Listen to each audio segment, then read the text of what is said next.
from November and our monthly financial report.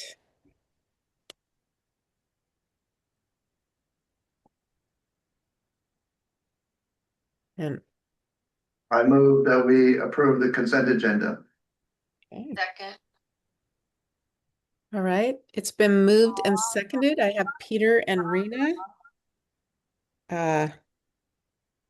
All those in favor say aye, or you can put a little thumbs up on your screen. I like it, Dylan.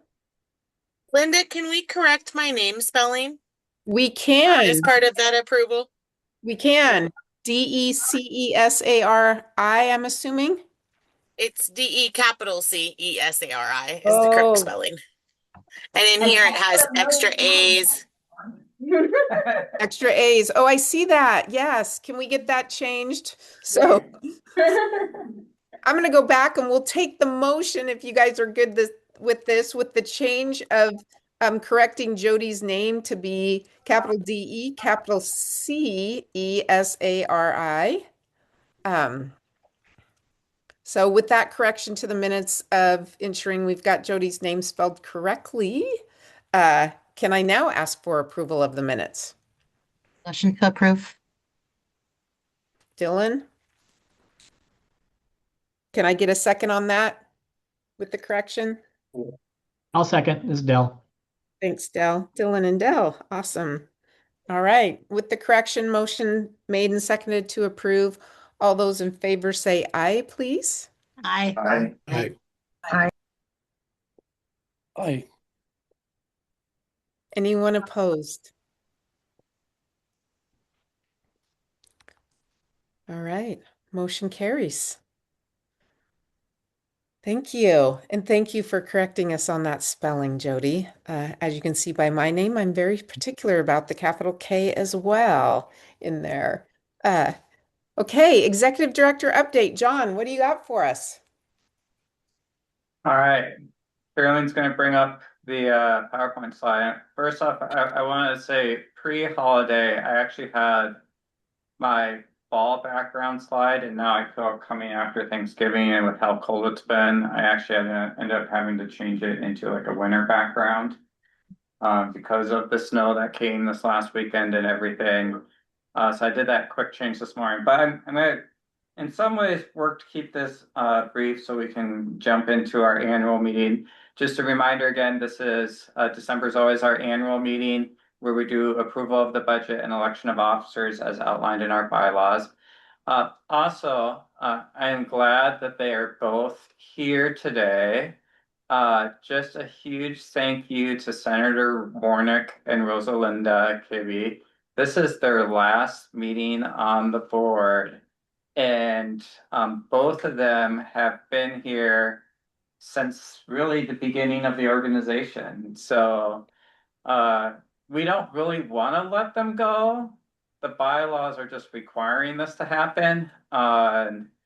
So really just, I mean, you've both been amazing mentors to me, amazing board members. You've contributed so much to the organization, and just really wanted to give you both a thank you. I pulled both these pictures off the internet, so I hope they're okay for you too. I know they weren't like high resolution or anything.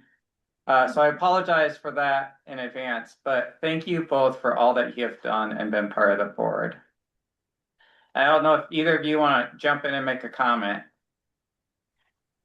Well, I will. It has been an honor to be on the board. It's amazing when you look at the budget now versus when I started, and what we've done as a board, what we've done as an organization has been tremendous. It's been awesome. So really appreciated having this opportunity and getting to know everyone. So looking forward to finding a replacement. So thank you very much, John. Yeah. I can't see Rosalinda, but I won't put her on the spot. No, kudos to you, the board. It takes a team truly. And it has honestly, anybody who knows me I've told them a lot about just how much being a part of this group has helped me to grow personally and stretched me professionally. And I just really applaud the work that Thriving Together is doing. So thank you. Well, thank you both. And, well, I always remember, and I had this conversation with another person, just because you get off the board doesn't mean you don't need to be involved in our organization. There's always some way, shape, or form to get involved, and we may be asking you all as previous board members to jump in here or there on a few things. If you go to the next slide, I'm just going to go through kind of a few list of updates. So I'm going to start with like local organizational updates and just regional updates. One, I wanted to notify the board as part of kind of our long-term strategy plan that we've actually been working and been in conversations with a group called EDDI, is EDDI, right? Saying that spelled correctly. And a local individual, Nick Bontrager, and Emilio knows this individual well because he's worked with him as well to start looking and building out our ability to search for grants, apply for grants, also look at how we can start leveraging AI and some additional work to start building out more impact reporting that we can do for the board so that we can start looking at more of the overall impact of our work. And so we've entered an agreement with them for 1 year to look at how some of this work will be going. They actually were very instrumental with our community care hub work. We did a quick turnaround for a Washington Cares grant to support work under that funding stream in partnership with Action Health Partners, and they support Action Health Partners in writing that grant to support interconnecting that with our community care hub. And that was I think that was a furious turnaround as we were entering into agreement with them as that deadline was coming into play. And I don't think we would have gotten that grant application submitted if it wasn't for them. So we're going to be building out that process over the course of this next year, partially in alignment with trying to support moving more of our work through sustainable funding streams where we can find it. Also part of that discussion we had at the board retreat around when we are shifting people off of our funding, is there other funding streams or connection points we can put them in connection with so that they can maintain that work. We are, and I'm going to be sending this out by email afterwards, and this has been probably a while in an update. In the past, we had worked with we are currently working with North 40 Productions, which is a local production company in Wenatchee to make a documentary on our recovery coaches called The Hope Dealers. And so we've actually completed that documentary. We've completed a trailer for that. We are currently in the process of, and we've applied for a few film festivals for it to be shown at film festivals. And we're working out a plan to do screenings as well for that. But our other hope is also to do a private screening that will involve the board.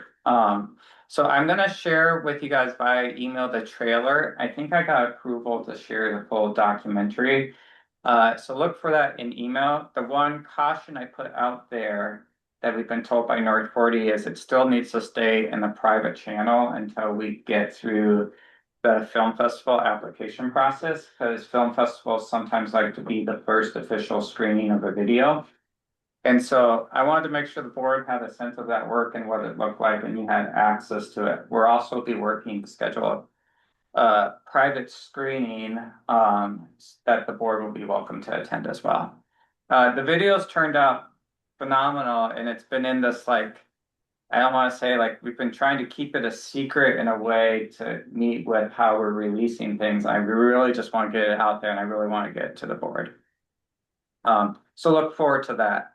The other thing, we've been having conversations with our 3 coalitions for health improvement, including Old BOF, who represents Chelan and Douglas County, about, again, how we continue to work together and supporting thriving in the vital conditions and expanding out this network ideal.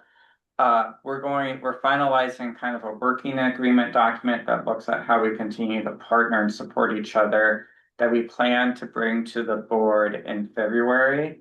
I also put a link here and we'll share this out. What we also encourage the board members before that is to look at our page about what the coalitions for health improvement are. In our previous discussion about when we were going to share this out, and when we had this discussion with the board about 6 months ago, a number of coalition members felt like the board still didn't fully understand what the coalitions for health improvement were and the relationship to thriving together.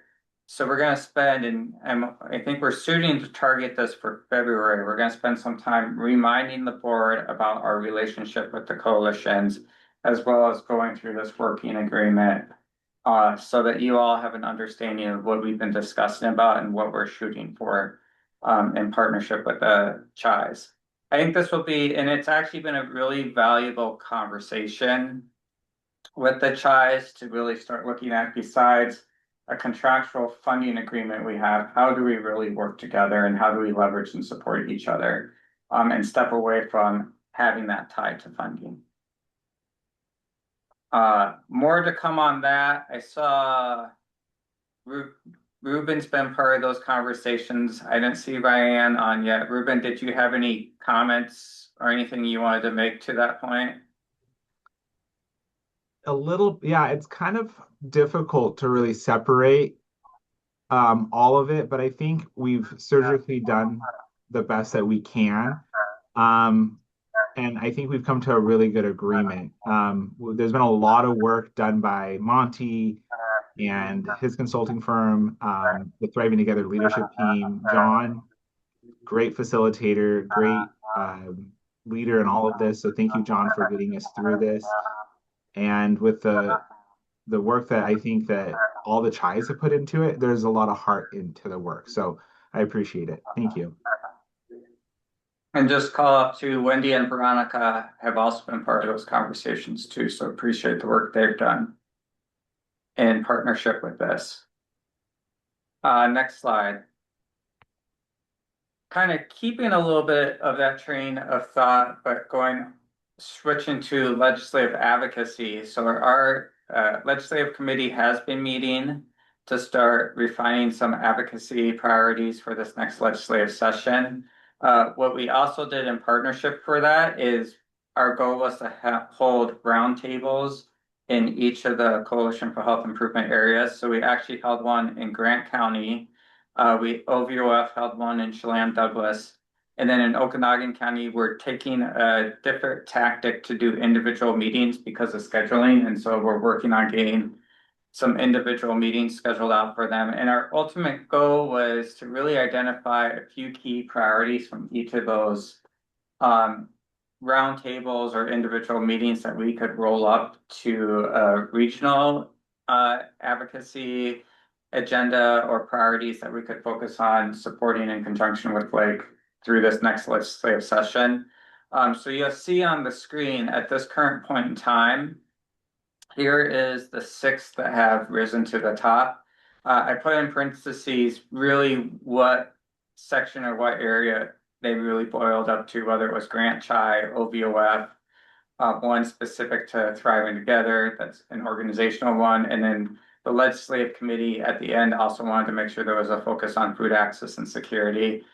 And then on top of that, as we wrap around some of the conversations with the Okanagan Chai, we'll also add a few of the priorities that boil up in those conversations. Or if they align with these, we'll kind of denote which areas are aligning with which priorities. And then we will use that for Blake this next legislative session to track bills that are coming through, where we need to garner and support different initiatives that are occurring in our rural region. I know Senator Warnick can comment on this and Blake would too. This legislative session we're coming in again with a budget deficit. So there isn't going to be new funding out there or funding available for new requests.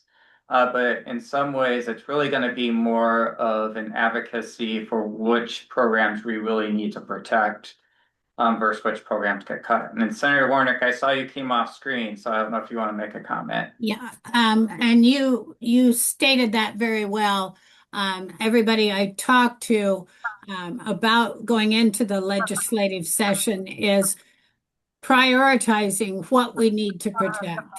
And so take a hard look at what you've got, take a hard look at what you really, really have to have or needs to be protected within the region with your partners.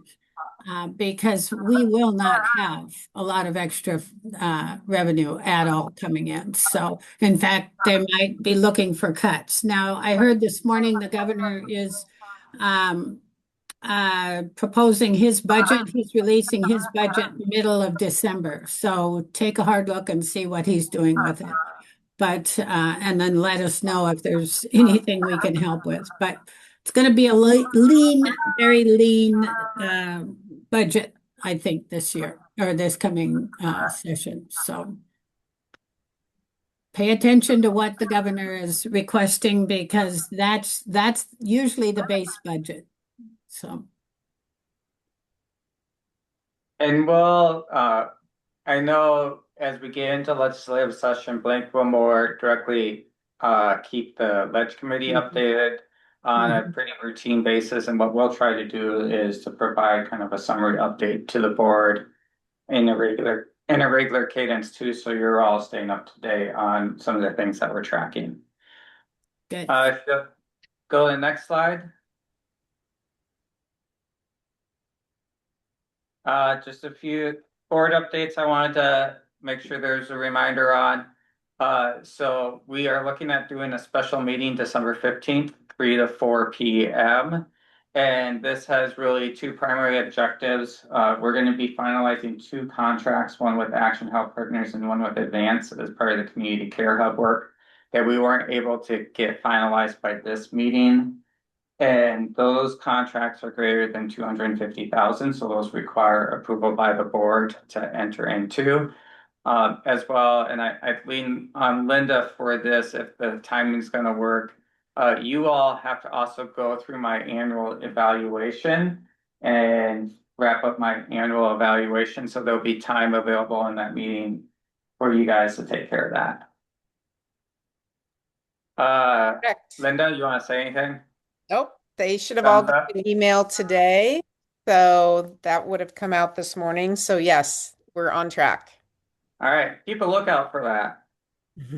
I would like to get my evaluation gone through and completed before the holidays. We're gonna make it happen, John. Perfect. That's a Linda thing. If there's anyone who has a major conflict with that time frame, can you put that in the chat as we're talking? Just to make sure. Teresa wanted to confirm that we'll actually have a quorum for that meeting as well. Otherwise, we won't be able to act on anything. Ray, I know you can't make it, but, and I know a few people can because they did the survey, but. So continue to put that in chat, and if we find that it doesn't work at all, we'll have to go with another plan.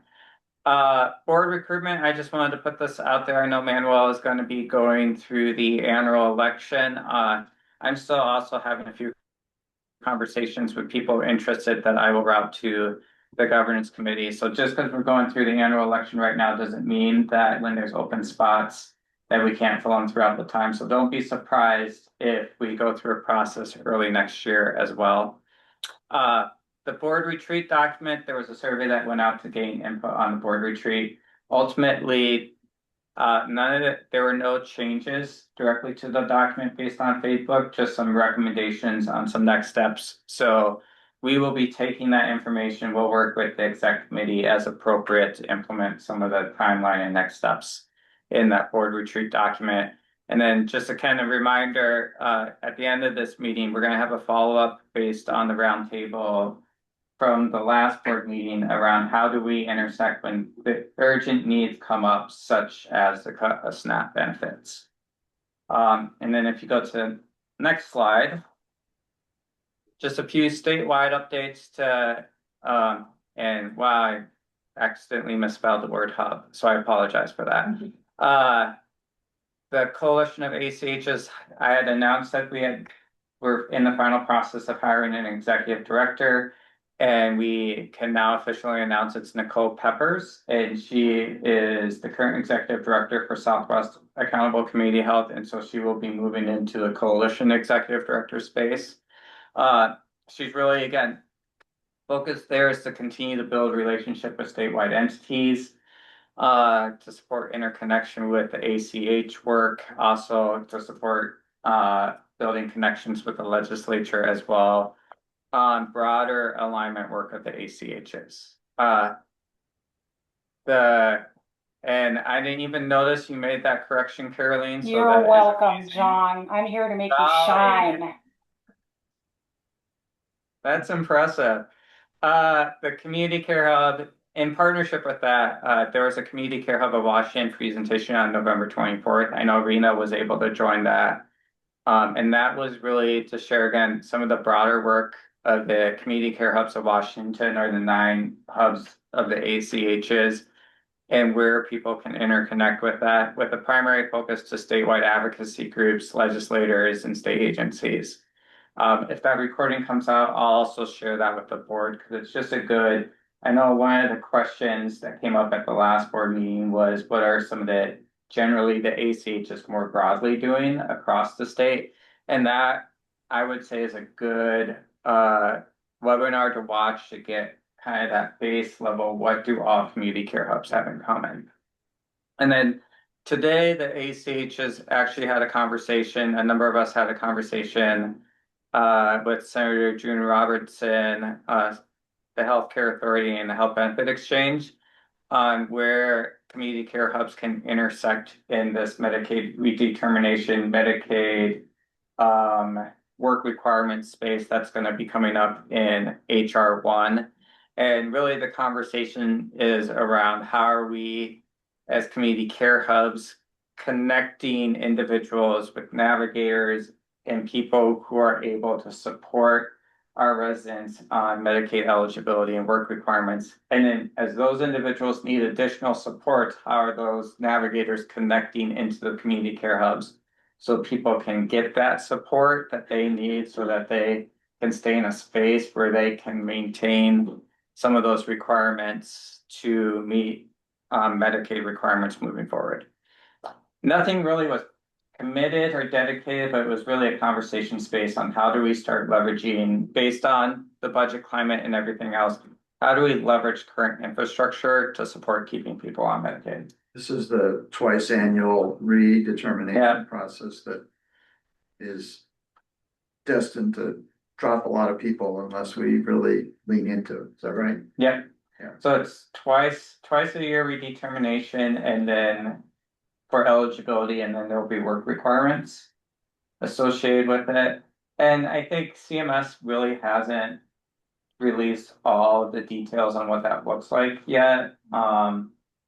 And so I think there's a lot of prep going on while we still wait on what are all the rules and regulations that are going to have to interplay. But there was no legislative bargaining that changed any of that. Is that right? That in the okay. I know the state has the ability to apply for an extension, and they'll plan on doing that. But they're not sure if they'll get that granted or not. Thanks. And then last, I'll just say, again, just in general with the end of the year, thank you all as we close out 2025 for another great year. I really appreciated, especially this fall, I saw a number of board members at the summit. I thought the board retreat was a phenomenal opportunity, really just to collectively come together and work as a board. I know all of the committees, finance, governance, executive committee, have put in a lot of time. And even though sometimes this intersects with your work, it's above and beyond all of your general duties at your job. So I just really want to thank everyone again for everything they put in. I appreciate the support I get from the board. I appreciate the support and the relationship the board has with our staff as well. And again, it's just been a good year and looking forward to 2026, even though, as we just said, there's a lot of complexities in 2026 that we're going to be intersecting with. Any questions on anything I brought up? John, this is me, just a quick question. On the executive director for the Association of Accountable Communities of Health, is that being paid through dues by each association? Yep. So we have annual dues that are also infused in our budget. And so we pay a percentage based on ACH size. And those dues cover the executive director's salary, any other consultants we've had as a whole. And then the association's lobbyist. And then the association has also, another example is it currently holds a contract with the UW Arts Center to do an evaluation on the community care hubs for all 9 ACHs. So there's a few things in the association where we're trying to leverage the association to contract for services that will be provided across the 9 ACHs. And a lot of that is covered through a due structure. Okay.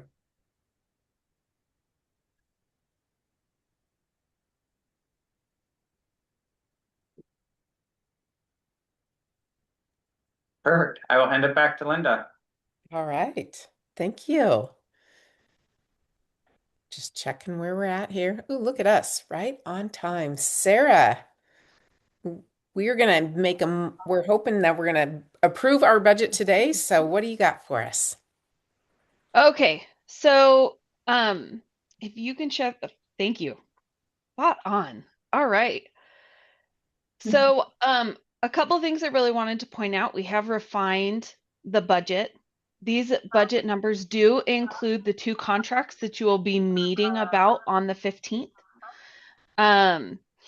So again, what this looks like is we are coming in and our revenues, we do believe will be less. We are no longer getting the high risk pool from waiver 1, which is the major reduction in the revenue.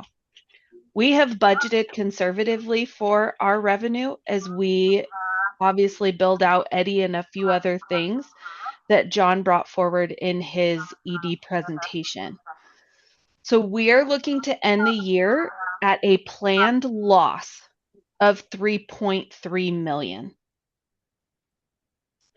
So with this, there is an attachment. We talked about changing the names of the classes. If you go to the next page, please. Sorry, I could have helped you out better. Sorry about that.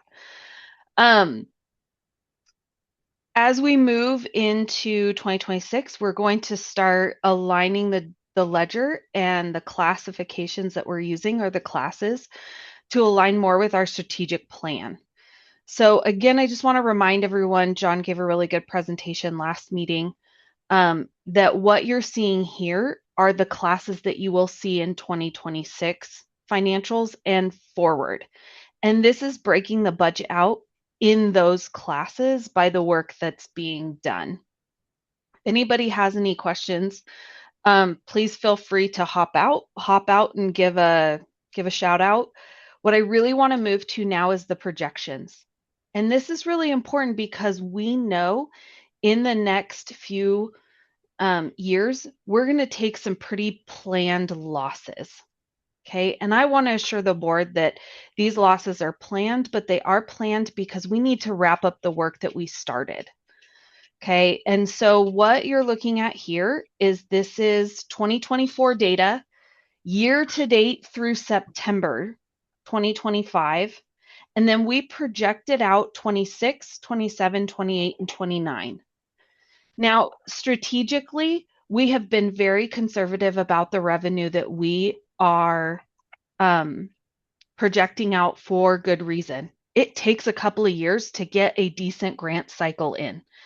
I know most of you know this, but one of the things we want to be really careful is not give the impression that we won't continue to do the work regardless of the revenue.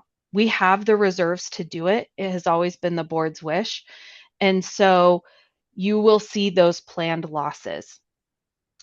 Okay, so in this, some of the major expenses that I need you guys to pay attention is we intentionally planned flat for employees.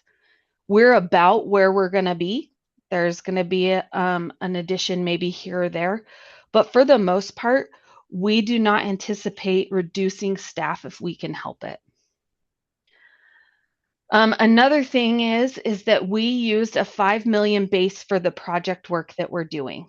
We anticipate that we will continue to invest in our communities at least $5 million a year. Okay, now if you flip to the next page, how does this transition into what the balance sheet or our statement of financial position is going to look at? Okay, so as you can see, I have highlighted the bank, the cash and cash equivalents in green. We have a 3-month of expenses that we will always retain in our cash. So this is green as a footnote to say, hey, we're going to always check this box. Okay. The other thing that's really important here is you're going to go down into the investments and other non-current assets. And you're going to see where we are intentionally going to use our reserves to fund those planned losses. Okay. This reserves, we're looking to ensure that we are spending on our program. And by the end of 2029, we will have about 8 million left in reserves. This is kind of a moment. I'm just going to use Linda's teaching pause. But this is kind of a gravity thing, right? I want everyone to understand and to be sitting with how we plan to use this 24 million.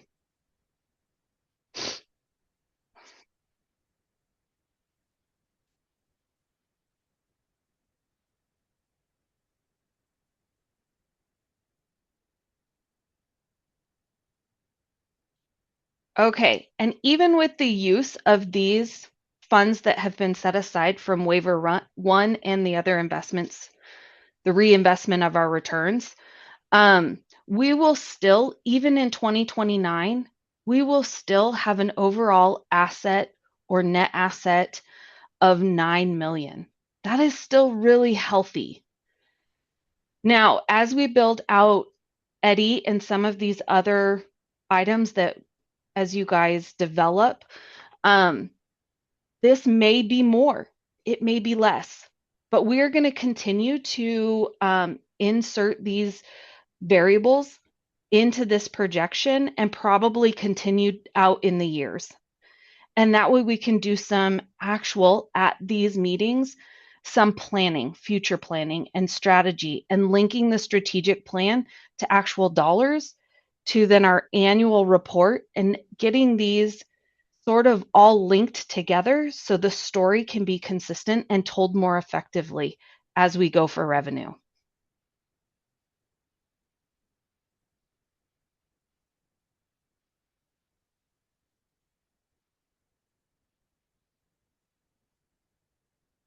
And as always, we have attached our assumptions to the trend. We've also attached it to the budget. And if you guys have any questions, please let me know. Please let all of us know. Otherwise, yeah, go for it. Oh, Sarah, I wanted to comment because, Yeah. you know, most of us come from a world where, you know, every year we make for a balanced budget. And Yep.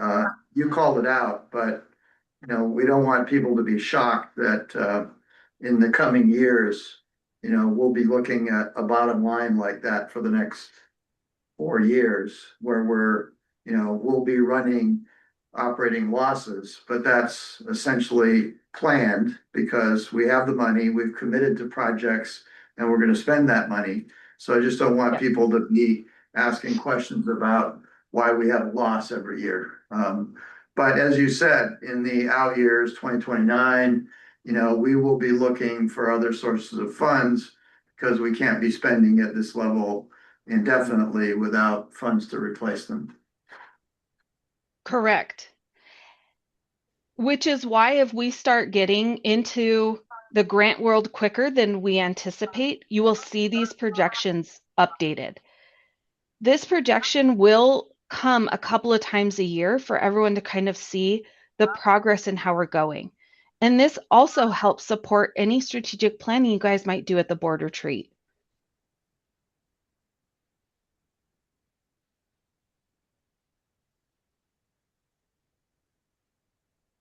Yeah, I think the only other comment I'd have, and you kind of said that, is we're starting generally with, I'd say, more of a conservative projection. So Correct. this is kind of a starting number point as we continue to refine it. So in my viewpoint, this would be it still accounts for some revenue. It accounts for us continuing through the community care hub work and expending some of that funds, as well as still really leaning into funding around vital conditions work.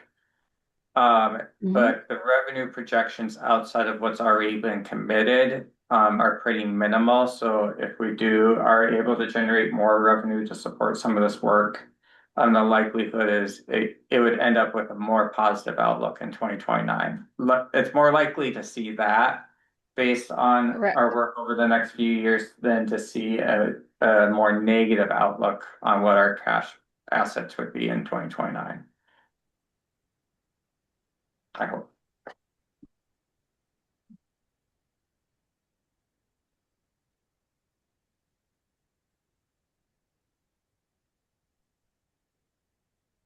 Sarah, I just wanted to point out, as Peter said, this, we're used to not, in our other Yep. organizations, wanting to see that stay status quo or go up. Yep. So this isn't, but it's also not to not be expected. So it's expected. And I also want to say, thank you for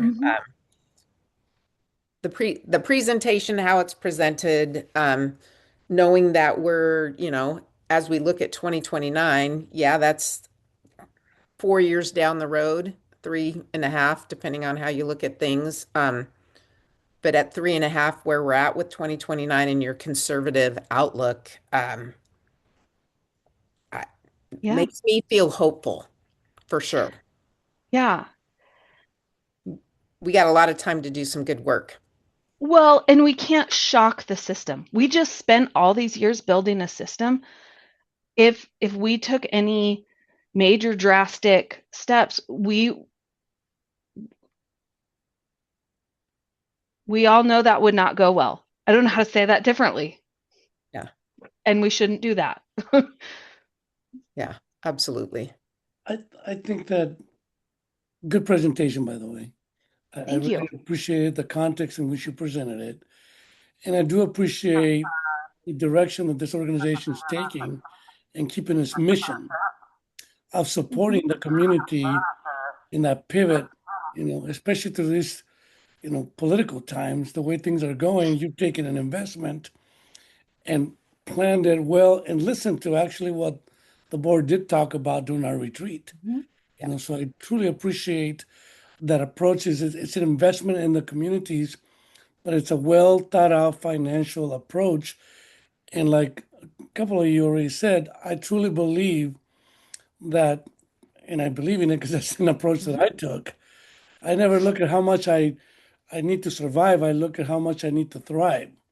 And I think that's the attitude we're taking here. And I appreciate that, I mean, there is, the funding streams are changing, but the way we're investing in the community, teaching nonprofits to go, I think it was Teresa Atkinson that said it, how are we going to do that warm handoff, on the funding to our organizations? And I think this goes a long ways towards that. So I appreciate that. Thank you. Absolutely.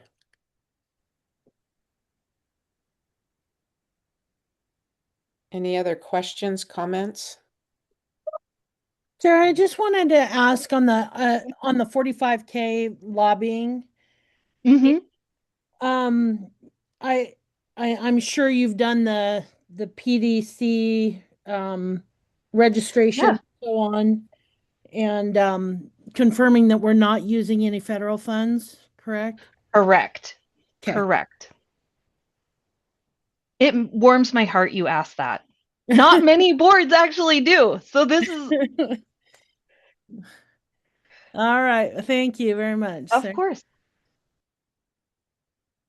Oh, and Carlene, I wanted to say that likely is a little bit of an overestimate because by the time you break down what gets attributed to lobbying under Blake's contract and what really is more in education and advocacy, so doesn't actually have to be under that, the dollar amount or the percentage ends up less because it really only has to be direct lobbying that he would do as part of his contract that you would count those hours and that expense to that. And Kristen does do the PDC filing for us as well. So we do go through and do that annually. Yep. Great. It's also tested for the 990 every year. It's all tested. Perfect. Thank you.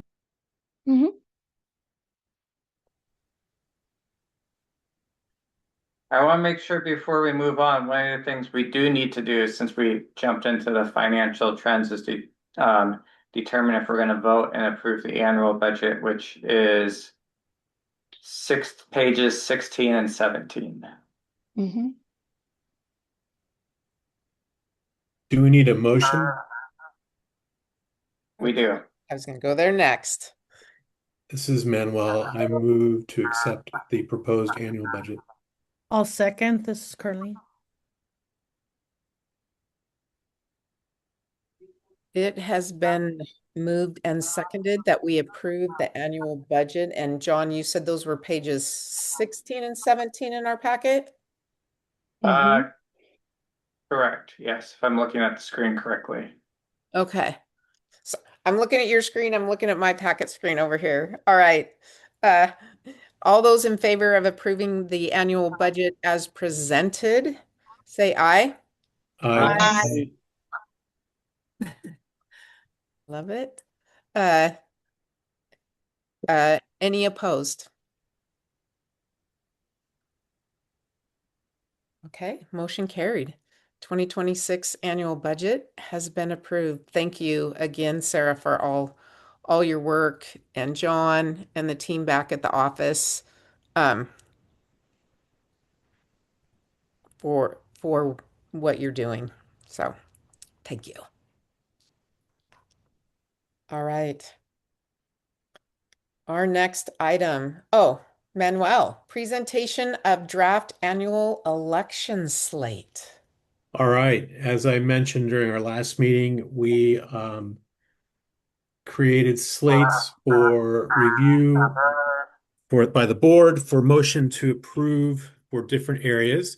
So we have 4 different areas that we need to vote on. One is just extending board memberships, and then the other 3 are committees. So we'll go through these each one by one. Thank you for pulling that up. So in your packet, you have the different slates that are being presented. So for the board member election slate, the names there are up for re-election for another 3-year term. And so I will take a motion to approve that slate or open it up for any conversation. Motion is seconded if no one else has conversation needed. Are you moving, Dylan? Yes. Okay. I'll second. All right. So we have the board member election slate. Manuel, Peter Morgan, Linda McKay, and Nikki Lewis, all in favor of approving the slate for new term. Say aye. Aye. Aye. Any opposition? All right, so that slate carries. The second slate is for the executive committee, as noted there. The only addition is the Teresa Atkinson at the secretary position. So I'll take a motion to approve Teresa Atkinson for that addition to the executive committee and the slate. This is Dell. I'd move to add Teresa Atkinson as a secretary to the slate for the executive committee. Thank you, Dell. Moving Second? Amelia, too. Anybody else agree? There's an additional change that Emilio is also moving from secretary to vice chair. Oh, yeah. Sorry, that didn't get highlighted, so just calling that out. So Emilio knows what's happening. All right. I still would approve. Thanks for pointing that out, because you want to hire the right Emilio, so you want to say Emilio Vela Jr. Yes. Or else you're hiring some other Emilio Vela. Hey, Emilio, do you want to second the slate then? I second the slate with the All correction right. of Junior. All in favor for the executive committee slate as presented, say aye. Aye. Aye. Any opposition? Abstain? That slate motion passes. The third one is our finance committee. We are adding two new additional members to the finance committee, Ruben Betancourt, Dell Anderson, along with Peter Morgan for this round of year service. I'll take a motion to approve this slate. This Carlene, I'll move to. Thank you, Carlene. Second, it's Emilio. Thank you, Emilio. Any discussion? All in favor? Aye. Aye. Opposed? Abstentions? Hearing none, that passes. Last activity today is for the governance committee. The members there, as noted, with the addition of Dylan Spradling for another 1-year term. I will take a motion to approve. I'll make the motion to approve. Thank you, Emilio. I'll second it. Ms. Ruben. Thank you. I didn't see who that was, but Ruben. thank you, Ruben. All in favor? Aye. Aye. Aye. Opposition? Abstention? All right. I appreciate everyone's willingness to participate on the committees and also for agreeing to serve another term to the ones that were voted on, Peter, Linda, and Nikki, along with myself. I think that's the work I've come to do. You've done a great job, Manuel. Thank you very much. All right. We do have scheduled in a break. However, we are a little bit early as we have our break at 3:15. John, do you want to do our I 2026? can just do quick board planning and then we can take a break. That's what I was thinking. If that works. Yep. Perfect. So now that the slates have been approved, you guys are all this week probably going to see a flurry of meeting requests coming through, just to forewarn you, to get all of this on your calendar. So first off, just a reminder, and I said this in the ED update, is that we are going to take any feedback from that survey, incorporate it into some of the next steps around the board retreat document, and then start putting that forward into next steps for the board. Some of that did include adding a second retreat to next year. And so you're going to see on the schedule in your packet, retreat in March to be determined, in-person retreat March 9th to be determined for the location. Another thing that has come up in conversations that got added late to the survey, so we had a few responses, was because of the timing, we're looking at moving this board meeting from the first Monday of the month to the second Monday of the month. So if you're looking at the board meeting, so you see that first table where you look at all the board meetings listed here, that includes an adjustment for the second Monday of the month, correct? Yeah. For a few board members, they've had standing conflicts the first Monday of the month, so we really looked at just pushing it back to a different day. What I wanted to ask while we have pretty much everyone on the call is, are we creating new conflicts for anyone who wouldn't be able to attend that meeting cadence?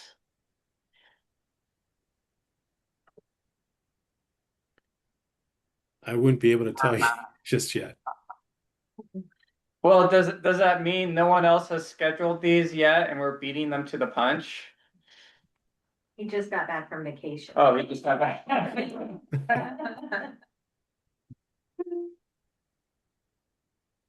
Well, in the absence of creating a lengthy survey monkey process that never pans out really well, this was our chance of just putting something out there early and hoping that it worked. So if there's any real major conflicts that this just isn't going to work, and you get a chance to look at it, let us know, put it in the chat, email Teresa. In the absence of that, in the next day or two, we're going to be getting meetings on the calendar. Okay. Other things to note on that is we are deciding to make all of our regular board meetings virtual, except today because Peter joined. So we had offered hybrid, but we've had variable number of individuals that showed up. You are welcome to come to our office, but you just need to give us advance notice so that we ensure that the staff aren't doing the board meeting remotely. Mondays, we have a mixed number of staff members in the board, and we've always, or in the office, so we've always been present for the board meeting. And if someone wants to come, Emilio, I will be here personally for you. So that you can come in person to the board meeting. But let us know, otherwise they're all going to be shifted virtually. That also means governance committee, our hope is to flip-flop the governance committee and the board meeting. So that would put the governance committee on the first Monday of the month from 2 to 3. So typically you're present for a board meeting during this time. So we were highly hoping that you could be present for a governance committee meeting. Luckily, there's only 4 of you we have to coordinate with if there's a need to change. So please take a look at that and make sure that there aren't any issues. Exec committee meetings are the 3rd Friday of every month, with additional meetings as needed to include ED review, any budget or retreat planning. Finance committee is still staying the same at the 2nd Friday of the month from 8:30 to 9:30. And is there anything on the meetings that I'm missing, Teresa? No, I was gonna say if anybody has a suggestion on a location for the first retreat in March, like if somebody wanted to host it at their place, or yeah, let us know.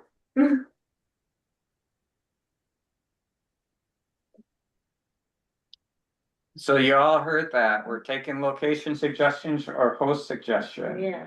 Doesn't need to be now, but if you have one, let us know and we can get that locked in big time. Maybe out of Chelan, Douglas County. Oh, I was gonna say, if you want a Wenatchee, I can offer up our office. But we can also go on a road trip. We have not gone to Grant County, have we? We've gone to No. Okanagan Yeah. and Chelan, Douglas. Well, I guess probably more Chelan than Douglas. We even went to Muskegon once. We did go to Yeah. Muskegon. Doing that again in the fall, so. That's Okanagan. So Grant County, if anyone has recommendations in Grant County, I think we're actually trying to pressure you all. That goes to you, Ryan. You can help us. Oh yeah, she did join, by the way. Oh, Ryan did join.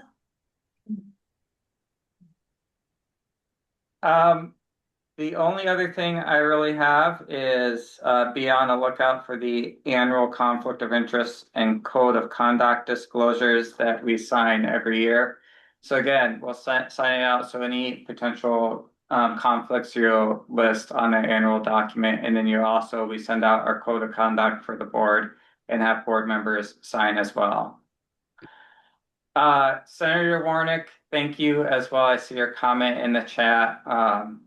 It's been a pleasure. We are probably going to be doing a Hill Day again this year with partners. So we'll still expect you to make time for us. Yeah, I'll be there. I'll be there. Just give me a little warning. All right. Well, Thank yeah. you. Have a Merry Christmas. All right. You too. Other than that, I think that is just the key updates we wanted to make sure was on everyone's calendar. So you heard all of your requests. Switching to the second Monday for the board meeting. If there's any major conflicts, really please let us know. If not, we're going to be getting these invites out this week, so it gets on your calendar before anyone else's gets on your calendar. All right. And then I'll turn it back to Linda, and we can probably take a quick break. Yeah, let's go ahead and take a break. My clock on my computer says 3 o'clock, but it's going to turn to 3:01 here in a second. So let's get up, stretch around. We'll come back at 6 minutes after 3 and dive in to our discussion around SNAP. When those things come up. And so there's really this question of, and you can go to the next slide, Caroline. So as we kind of center on our mission and the vision of Thriving Together, right? Our mission is to advance health and well-being in North Central Washington by unifying partners, supporting collaboration, and enabling systems change. And if you go to the next slide, we're really our ultimate framework and our vision, right, is to create a place where all people and places are thriving, no exception. Looking at this through the lens of the vital conditions for health and well-being. And we discussed at the last roundtable quickly that there's still a balance that needs to occur between those vital conditions and urgent services and how those two intersect. But we also recognize that us as an organization as we're trying to lean upstream, know that urgent things are going on and crises will come up that our partners are also responding to. And so when you go to the next slide,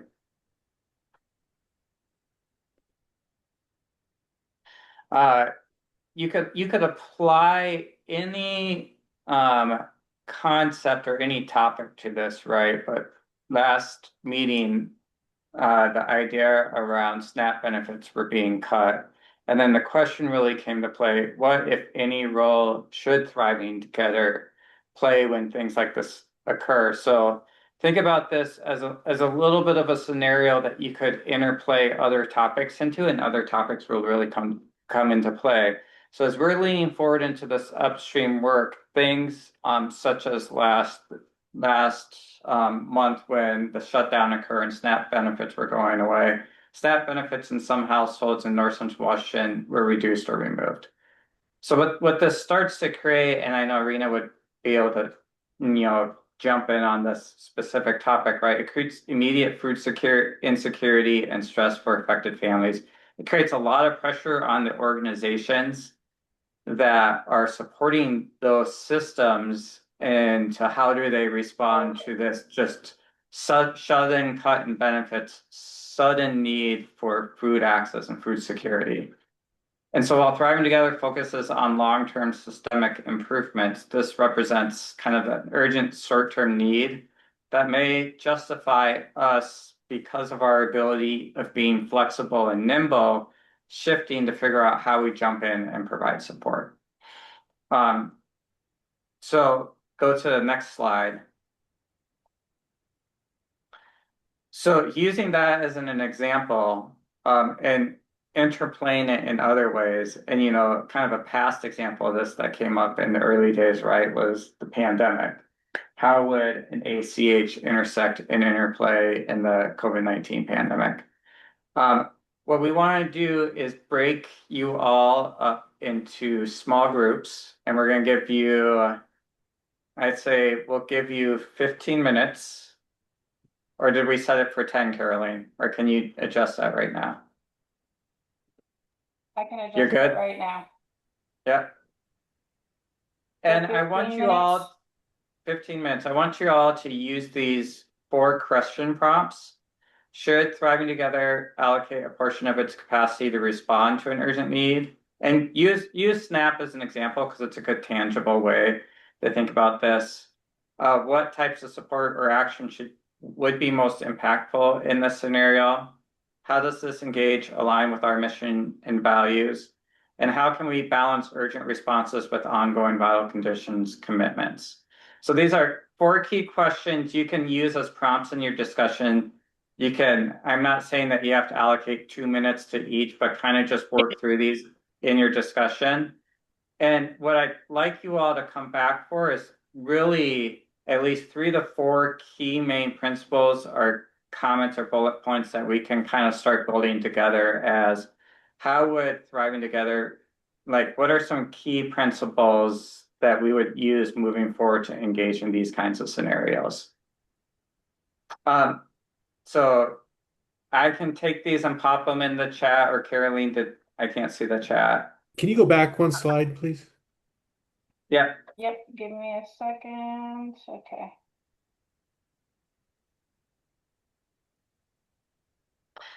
And as we do that, any questions?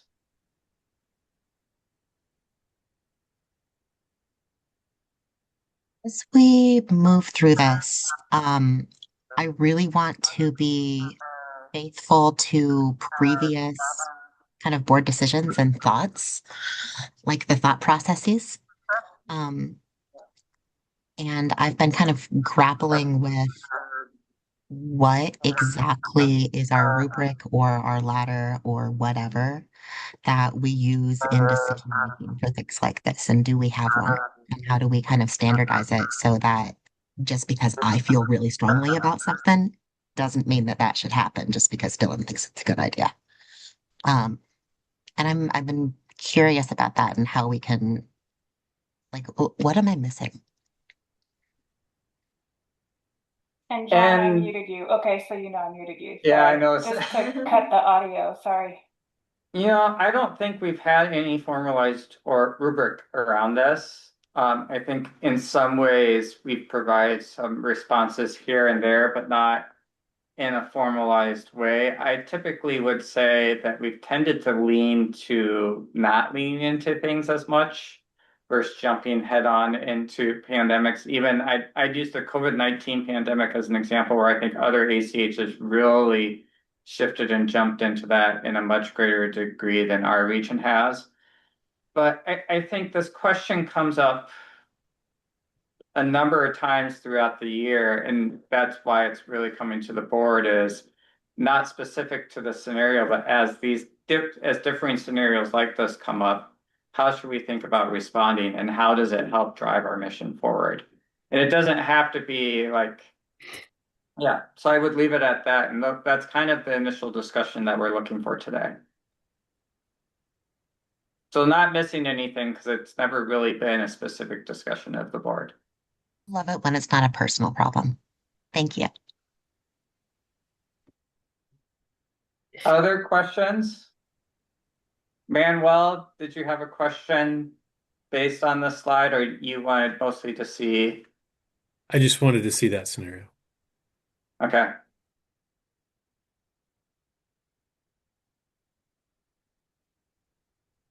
All right. We are going to break you out into rooms.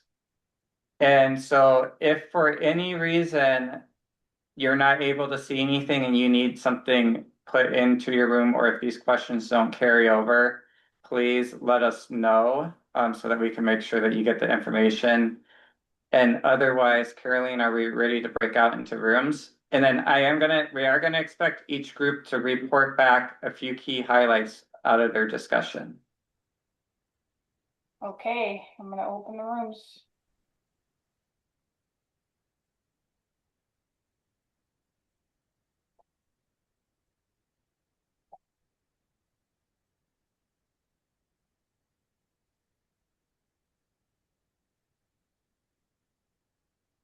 Are we in a room or are we?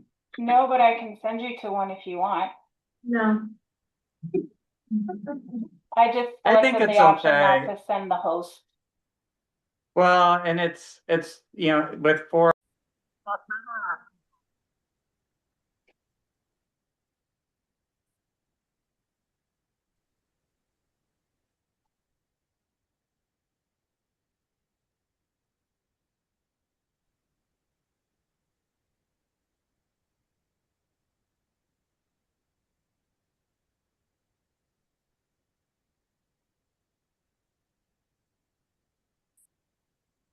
When do we know if everyone's back? We're Or back. they're back? They should have It been should kicked be, out by yeah, now. yeah, So by now the Yeah. breakouts no longer exist.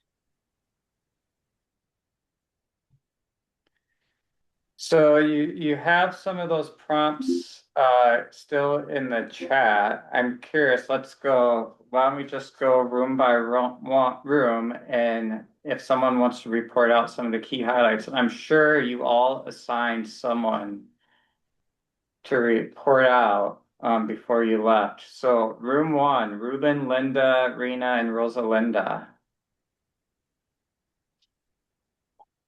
Ruben. We didn't really assign him, but you did a good job of Okay. wrapping. Well, then that means I get to highlight my important pieces, right? Yes. I think we all agreed that some level of organizational capacity should be built into the budget. Um, I think I don't know if I said this, John, what would it take for John or, the Chais maybe with Caroline and some of the key relationship builders? Rosa Linda said, we have the ability to do some relationship strengthening, even prior to uh, some of these urgent things happening. And so, what would it look like to have some of that capacity built into the budget to know that if, we needed to pull a lot of regional partners or leaders together, that Thriving Together would be able to do that. I think we all agree that there some high impact urgent support early on would really be more cost beneficial for these organizations that do have boots on the ground. If one of our partners does need a lot of support through an emergency, then they went under for whatever reason, that long-term effects in that community would be much more expensive to build back up. And there's some protecting of systematic changes that we've done that we would like to protect those resources. It's almost like if you knew a flood was coming, would you put some sandbags out that cost $50, or would you just wait till the flood came up and ruined, it flooded your house and then have to fix your house? Kind of along those lines. A lot of coordination and partnerships that we talked a little bit about, food insecurity up in Okanagan County, and sometimes different places don't have the food. So what would that look like going to a big retailer like Walmart or Costco and building a relationship there? Or in other cases wherever some of these big suppliers are and having some kind of contractual opportunities there that might look at like, hey, in an emergency, we're going to come to you and we're going to be able to, provide some food or housing protection or employment protection or something along those lines to some of these organizations that are struggling. Again, with the plan that some upstream high impact support could really support worse things from happening in that community. But yes, I think our overall discussion was yes, there should be some portion to organizational capacity that we look at in the budget for Thriving Together to have those discussions and to bring partners together. But that, trust and relationship building being the kind of the cornerstone of what we do. Maybe it's some funding, but it's not necessarily, oh, we're going to throw a bunch of money at it and they'll figure it out. It's that we can do a little bit of a higher level support in that. Did I miss anything? Please. Can I just add that since this agency, this organization has a lot of relationships with healthcare, that a lot of our insurance companies up here who want the Medicaid, Medicare market say that food security is really important to them. And I think that that is a group that we could tap into to actually put their words into action rather than just using it as a talking point.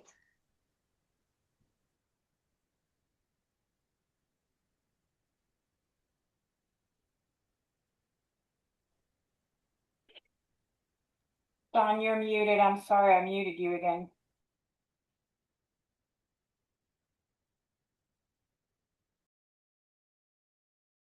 All right, sorry. Thanks, Ruben, for reporting out. Good job and appreciate the discussion. I'm gonna move to the next, we'll go through all the rooms and then we'll see if there's any questions or comments from anything you all heard. And then we'll move on after that. So room 2, I have Carlene, Dylan, Manuel, and Sarah.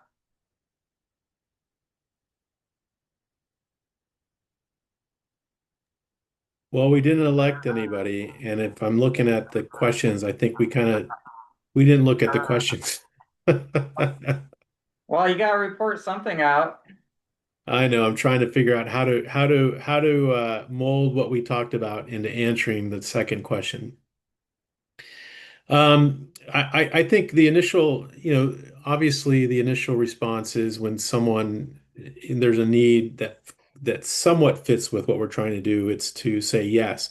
But I think I know at least Carlene and I felt that really, doing knee-jerk reaction to emergencies probably isn't in the best interest of what we're trying to accomplish as an organization. And so, specifically looking at the scenario with SNAP, we were more against giving urgent funds for that organization. But in answering question 2, what type of support or actions would be most impactful in this scenario? Um, I think looking at long-term support of organizations that are providing, food security, and making sure that we are enabling those organizations to respond to the emergencies than just knee-jerk reaction from Thrive. I don't know.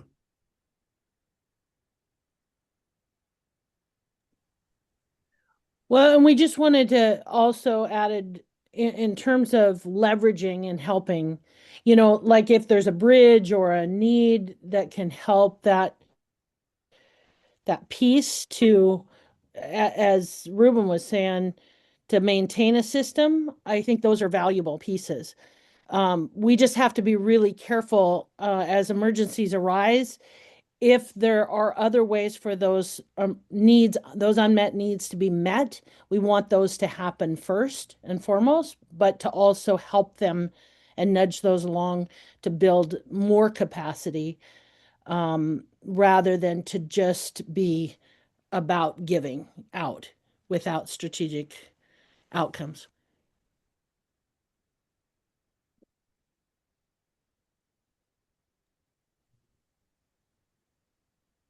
Perfect. I'm gonna go to room 3, Jody, Marlene, uh, Kate, Ray, and Ryan.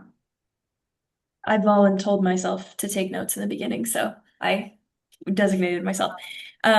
Overall, we agreed that Thriving should allocate a portion of its capacity to respond to these types of things. On a similar thread to what Carlene was saying, kind of just being able to, if there is that fiscal response, to provide support to those who already have the expertise in providing those urgent services, being able to lend capacity if it's helpful to those folks. And then we also talked a little bit about kind of on the thread, John, of the capacity building and training opportunities and just things that you've been able to provide to the network. Some form of like resiliency planning for both Thriving Together and smaller nonprofits and grassroots organizations, just in case. Just having a plan, having a more multifaceted approach, and pre-planning, as Ray mentioned, just to maybe mitigate so much negative impact when things like this arise. Obviously, you can't prepare for every emergency, but just helping even the smaller guys have a little bit of a backup plan, so that some of these things aren't so detrimental. And please chime in, group, if I missed anything. I was trying to succinct what we talked about.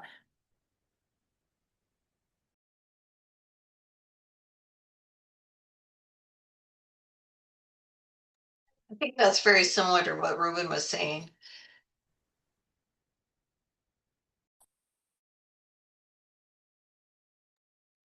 All right, group 4, Emilio, Del, Lori, and Nikki.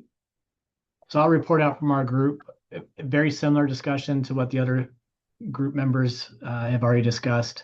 We did talk about it'd be important for us as Thriving Together to model the behavior of planning for the future, planning for an emergency. So having a set aside funds or reserves that you're developing for potential emergencies or disasters, just in general, just that'd be just good behavior that we're modeling in the first place.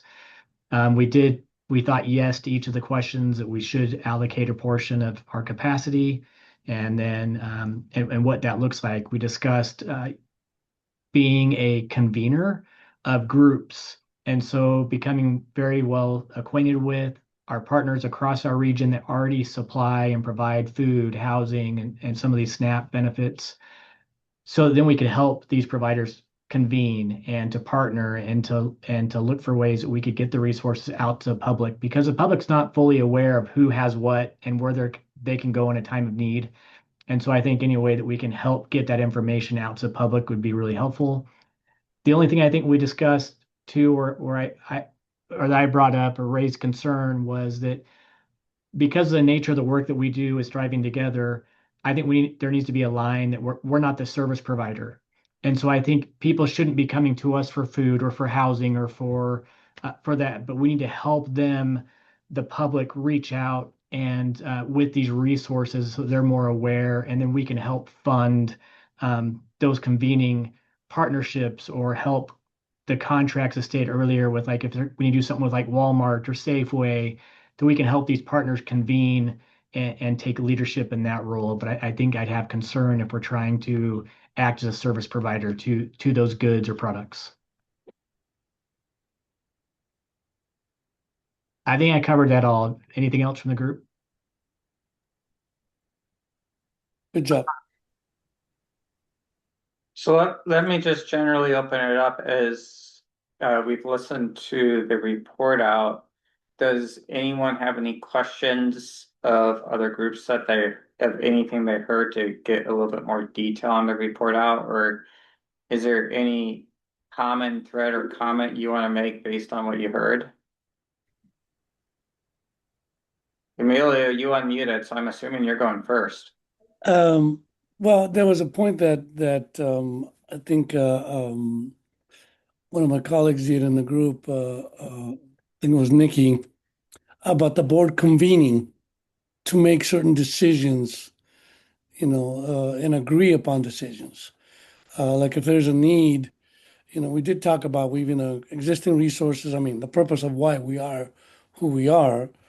But anytime that you're talking about funding, then that's a board decision that needs to be discussed. It should not be a knee-jerk reaction, but a board decision.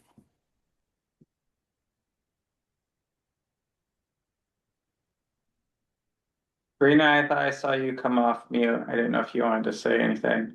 Well, I just wanted to share our experience during the SNAP crisis, and that was, when the governor, we knew it was coming. We knew we started preparing probably a month to 6 weeks ahead, and but we don't have when the governor announced that he was going to provide 2.2 million a week until the federal government opened up, our share of that was $32,000. So when we get $32,000, which we really appreciated, our local grocery stores can't support bulk purchases. So we don't have a lot of places to turn for bulk purchases. So what we had to do was distribute that money between the 9 food pantries and say, you're going to have to go find the food yourself.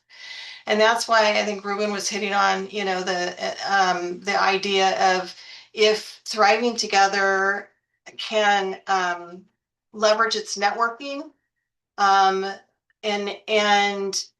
create conversations and possibly even, set up some MOUs with insurance companies, retailers, places that have the resources that can bring them to the table quickly. As an agency that's interested in long-term systematic improvements, I think that's something that this group could look at. You're not supplying the food, you're just helping create systems that can be implemented quickly in an emergency. Like the Red Cross they do planning, and then when an emergency happens, they come in. So, and we just don't have that regionally.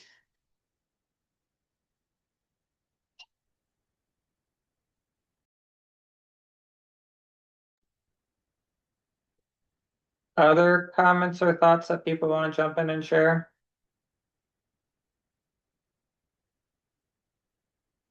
Carlene, I'm just curious from your perspective, and since, this kind of came up in disaster preparedness, is there any like lessons learned from all of that experience that you'd want to impart into this conversation? Yeah, I think you want to be really cautious to allow for the fixing of some of those unmet needs with community. I think there's some healing that's done with that. There's some some ownership that's done when people need to stand up, when communities need to stand up. That doesn't mean that thriving together can't be a safety net, but if it's a first stop, you're going to lose the ability to do the urgency of the ask. And that's critical in disaster. That's critical around healing because you want to get as many resources to the area as possible when you're in that urgent state of need.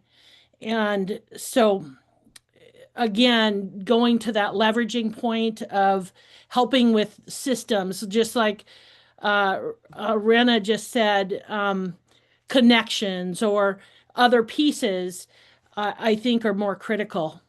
That gets a more holistic recovery or a bigger response to the unmet need.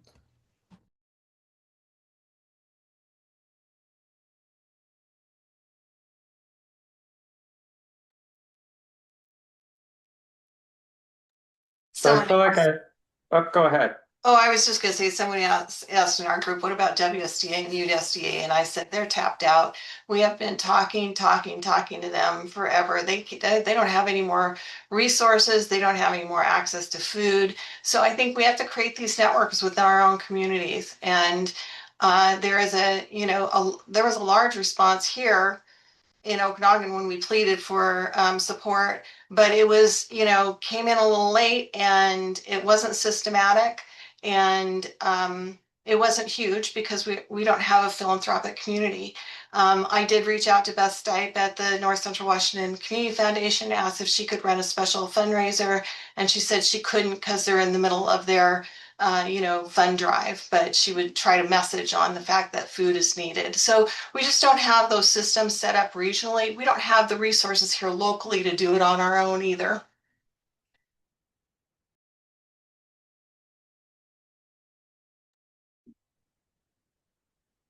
So I think I can say I've heard some themes around, yes, ensuring there's capacity to support some of this, looking at how do we support building resiliency, leveraging relationships and trust, looking at how we support building systems that lean into this work. And so going a little bit off of Dylan's initial comment at the start, is I think what we can take some key themes from this conversation, start putting it into a little bit of an outline for the board. And what we'll do is we'll share out with the board what we heard as key themes and potentially maybe I won't call it quite a rubric, but kind of a few ways we could initiate or engage as these kind of topics come up. And we can commit to pulling that from today's conversation and getting it out to the board, and bringing it back for any final comments at the next board meeting.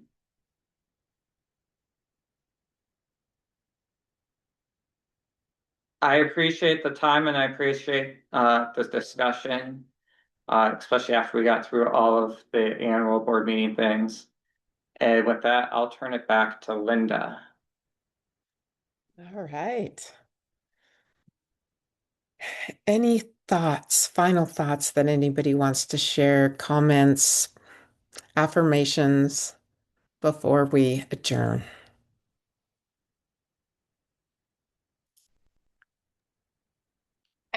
That was a good exercise on food, and we had talked about in our group how that's just the first of many things that are coming for the low income and population. So whether it's going to be medical care or daycare or utility assistance, this seemingly war on people in poverty is going to be at our front door steps coming next year. John, I just had a question.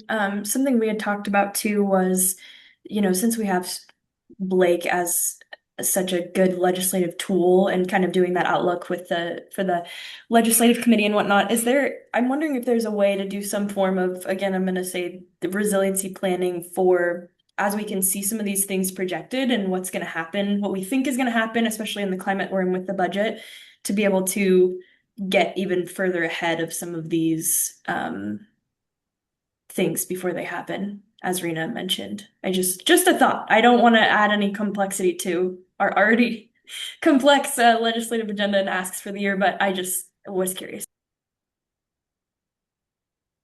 No, but it's a good point because as Rena said, just even with SNAP federally and statewide, we kind of knew what was happening, and we all know we're entering into a legislative session where, as Senator Warnock said, it's really about focusing on what we need to preserve and advocate for.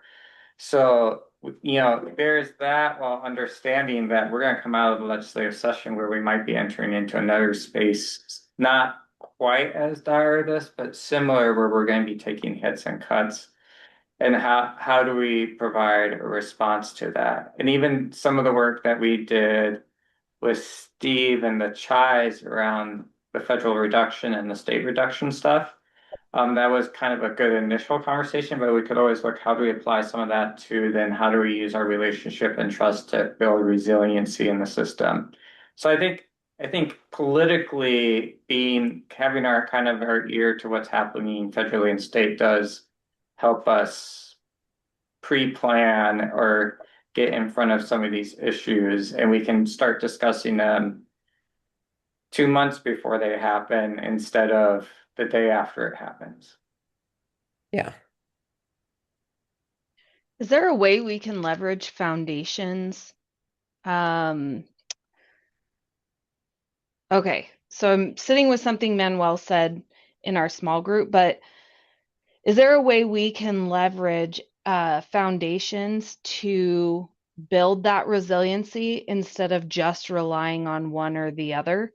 A lot of times going after funding in a group tends to be more successful. If we're talking about building resiliency and we talk food, right?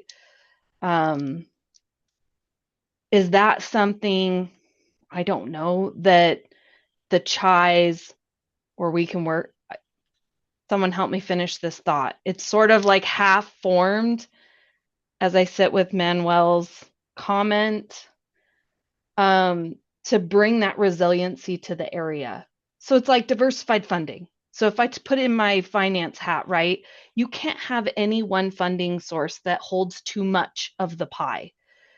So as we all ate huckleberry pie for Thanksgiving, right, how much of that pie was state? How much of that was foundations? How much of it was donations? How do we contribute to the resiliency piece of the pie? I think it's a good thought. And we do not have we don't have any philanthropic giving for food in our area. Check out the Kellogg Foundation. They opened up an extra grant cycle, and it's all about communities supporting children. Food's a part of that.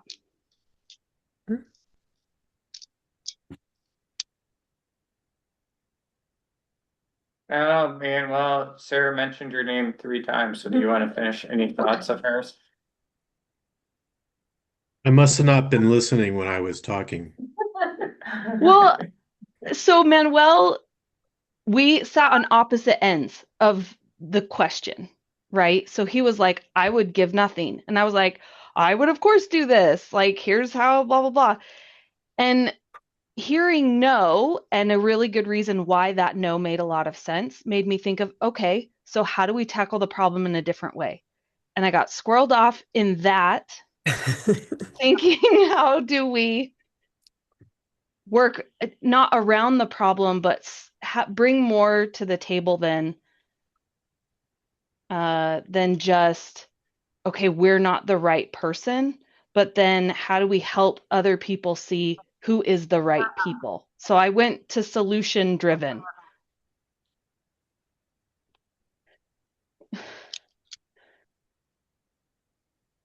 I do think maybe some of what Rena drawn is worth thinking about, right? So if there isn't like a readily identified philanthropy to support some of these things, how do we support building a system where we can make those connections quicker? Yeah. And even just the example you gave, maybe that's not the perfect one because I'm just hearing it, but can we start to build relationships in areas of potential insecurity with philanthropy that we can make those connections quicker than, again, having to always snap back to those funding streams we all know about at this point in time.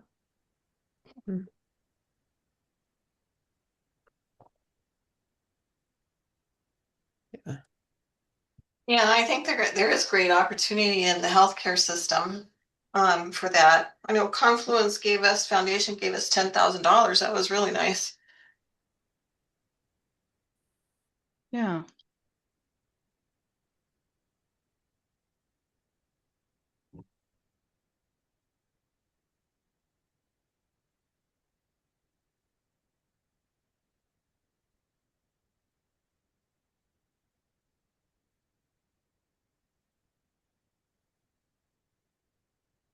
Okay.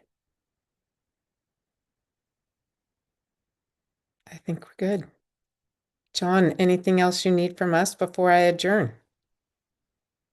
No, again, I appreciate the discussion. If you liked having this discussion and we continue on to kind of make sure we're infusing these kinds of things into the meeting as well, that's something to think about. And let us know as we're planning agendas. And then otherwise, I would just reiterate, I know Senator Warnock had to hop off. Rosalinda, sorry that this is your last minute or two of Thriving Together board meetings. I know, deep down, you're going to be wanting to jump on just to listen next in 2026, just to hear what's going on. But we're really going to miss you as a board member as well. So thank you all for everything you did this year. Yes. Thank you. Thank you. Thank you. All right. Board members, make sure you've checked your email.